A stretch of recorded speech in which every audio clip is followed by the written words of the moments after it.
This is the complete guide on how to convert your summer internship at any single firm. Banks, accounting firms, law firms, it really doesn't matter. This video will be solely focused on week 1, but a lot of the steps I'll talk about can be applied to the different weeks, and I will make videos on what to do in the middle of your summer internship and towards the end. The first thing you should do once you realize you have an offer for the summer is to find and speak to an analyst or associate in that team. Find someone on your team or in your wider team that converted the summer internship in the past and speak to them. What you want to find out from them is, number 1, what is the team and bank culture? That's very important. Number 2, you want to find out from them, who should I speak to when I actually start this summer internship? Who's important? Who's not important? Who should I spend most of my time networking with? Because trust me, you don't need to network with everyone. And you should try and do this before the internship starts. It could be 2 weeks or 3 weeks before. Connect with someone that's junior on your team and speak to them. Find out what you expect on your first day, so that way once you come in, you can hit the ground running. There's no need for an adjustment because at least you know someone already in that team. The problem becomes when on your first day, you know no one in your team and you're a bit awkward or shy. But if offline, you've already connected with someone and you speak to them each week or even catch up with them the weeks prior to your internship, and once you come in, you feel more at ease. Step 2 is actually very important. You need to quickly understand how you are being assessed. You must understand this as soon as possible. In fact, day 1,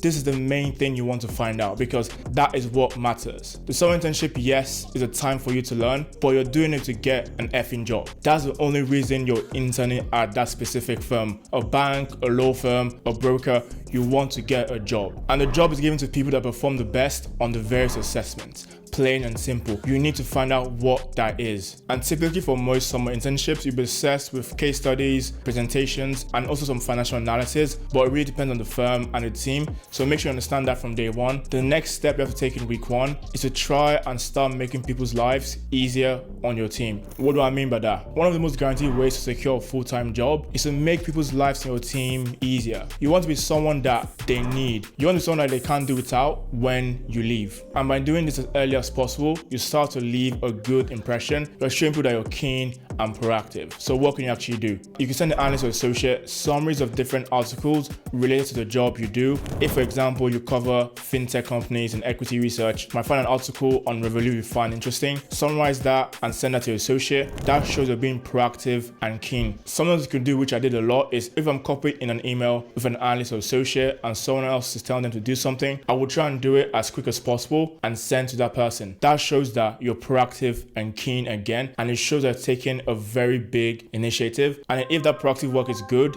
it's definitely a big plus. Now, the last thing you can do is try and do the admin task. I know, who likes it? I don't like it, but it's a very easy way to make someone's life easier. Look through the public folders for your team. It could be as simple as trying to change the way they are named and making sure it's all organized. Take a snapshot of the before and then show them the after. If it means renaming all the files to a specific company, so be it. It shows you're still being proactive and keen. At the end of the day, you're trying to win them over. You're trying to show them why they should hire you and not someone else. The last thing I'll cover in this series is you need to show improvement and ask questions tactically. What do I mean by that? When you join for the summer, no one's expecting to know anything. Like literally, you have no idea what the team does. Well, probably don't because you interviewed, but you don't need to have that much knowledge. But what we are assessing is how quickly you pick up on stuff. How quickly can you go from 0 to 100? Those that can go from 0 to 100 quicker will most likely get the job. Plain and simple. The quicker you can show some improvements, the better for you. For some people, they need 2 weeks, some need a week, some need 3 days if they've done a previous internship.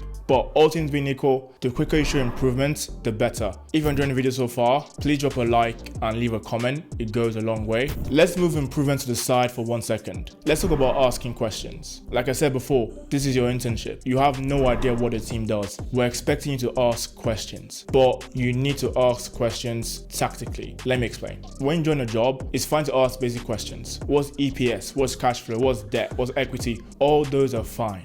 But you can't keep on asking me the same questions over and over. Think about it. If you're studying economics, should you be asking your lecturer in week 6 or 7 what is demand or supply? You shouldn't be. Like, if you are, it shows you're not learning. So by not asking the same questions over and over, it shows that you're improving. Also, there's a way to ask questions. What I did and what you should do is ask questions at specific times and not throughout the whole day. What you can literally do is go to your analyst or associate's calendar and block out maybe an hour block in the morning, an hour block in the afternoon, and batch ask your questions. That way, you're showing again you're being proactive and keen, but also you're not being annoying, because no one likes being pestered the whole day about questions. We get that you want to learn, but I have a job to do and you can't help me do my job really, so I need to work. So make sure you ask questions at specific times. And there's nothing worse than being asked a question that you could literally Google. Before you ask anyone in your team a question, first Google that question and think about it. Think about it for at least 10 minutes first and ask yourself, does it make sense? Because if you ask a question and my reply is, have you tried to Google it? And you told me no, I will look at you somehow, to be honest with you. So also make sure you Google the question you're going to ask first and see if you can understand it that way. I hope you guys have learned something in this video. If you have, check out this course right here on the Internship Game. It literally provides you with all the tips and tricks needed to convert your summer internship in full details. The course is currently on a sale, and in my opinion, if I had access to this when I was applying or when I was doing a summer internship, I would pay for it. That's just me speaking personally. So I hope you enjoyed the video, like the video, subscribe, and I'll see you in the next one.